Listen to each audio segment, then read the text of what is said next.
Hey fellow Dota fanatics, welcome to Gaming Basics, your one-stop solution for mastering the essentials.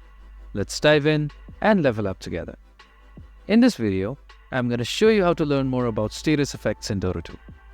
To do so, you first need to open your Dota 2 via the Steam client, and then go to Learn by clicking here.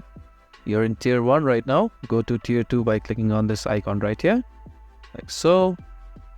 Once you're in Tier 2, search for Status Effects scenario, which is right over here. Click on it once. So in this scenario, the AI is going to teach you all you need to know about status effects. The scenario itself is 3 minutes long, and to start it, all you need to do is click on the Start button right here, and the scenario is going to start. If you found this video helpful, please give us a thumbs up.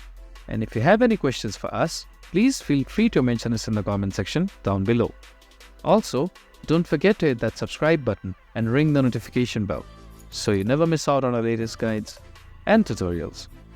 This has been your host, Ace. Happy gaming!